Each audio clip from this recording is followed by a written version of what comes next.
உன் பாரத்தெல்லாம் என்கிட்ட இறக்கி வச்சிரு, நான் பார்த்துக்கிறேங்காரு. ஆனால் நம்ம என்ன பண்றோம்?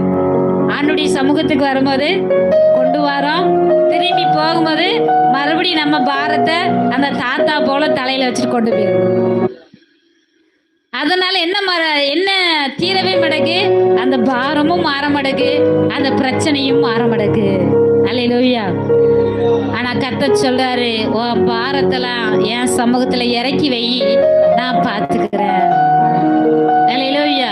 அதான் இங்க பிலிப்பியர்ல சொல்லப்பட்டிருக்கு, நீங்கள் ஒன்றுக்கும் கவலைப்படாமல் எல்லாவற்றையும் குறித்து உங்கள் விண்ணப்பங்களை ஸ்தோத்திரத்தோடு கூடிய ஜபத்தினாலும் வேண்டுதலினாலும் தேவனுக்கு தெரியப்படுத்துங்கள். அப்பொழுது எல்லா புத்திக்கும் மேலான தேவ சமாதானம் உங்கள் இருதயங்களையும் உங்கள் சிந்தைகளையும் கிறிஸ்து இயேசுவுக்குள்ளாக காத்துக்கொள்ளும். நீங்க இந்த 6ஆம் வசனத்தின்படி செஞ்சீங்கன்னா 7ஆம் வசனத்தில் உள்ளது ஆட்டோமேட்டிக்கா உங்க வாழ்க்கையில வந்துடும்.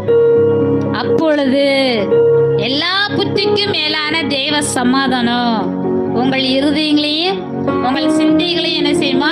காத்துக்கொள்ளும். கிறிஸ்து இயேசுவுக்குள்ளாக காத்துக்கொள்ளும். அப்பொழுது உங்களுக்கு எல்லா விதமான சமாதானம் வந்துடும், சந்தோஷம் வந்துடும், நிம்மதியான வாழ்க்கையும் வந்துடும். அல்லேலூயா, அல்லேலூயா. அதனால நிச்சயமா உங்க பிரச்சனை எல்லாம் மாறிவிடும்.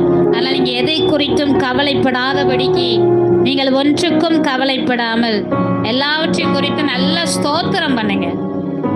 சூழ்நிலையை பார்த்து சோர்ந்து போயிடாதீங்க. குடும்ப நிலைமையை பார்த்து சோர்ந்து போயிடாதீங்க. சரீர நிலைமையை பார்த்து சோர்ந்து போயிடாதீங்க. சோர்ந்து போகாம கவலைப்படாம நல்ல ஸ்தோத்திரம் பண்ணுங்க. நல்ல ஸ்தோத்திரம் பண்ணுங்க. கிருபை அதிகமா உங்களுக்கு பெருகி கொண்டே இருக்கும். ஸ்தோத்திர பலியை அதிகமாக செலுத்தி பாருங்கள். நன்றி பலிகளை அதிகமாக கர்த்தருக்கு செலுத்தி பாருங்கள். துதி பலிகளை கர்த்தருக்கு அதிகமாக செலுத்தி பாருங்கள். நிச்சயமாகவே சாலமோனுக்கு கர்த்தர் கொடுத்தது போல இங்கே கேட்கிறதையும் தருவாரு, கேளாதவற்றையும் சேர்த்து தருகிறவராக இருக்கிறார். ஆமென். அடுத்து உங்களுடைய காரியங்களை மற்றவங்ககிட்ட போய் தேவையில்லாம சொல்லாம ஆண்டுடைய சமூகத்துல நீங்க சொல்லி பாருங்க.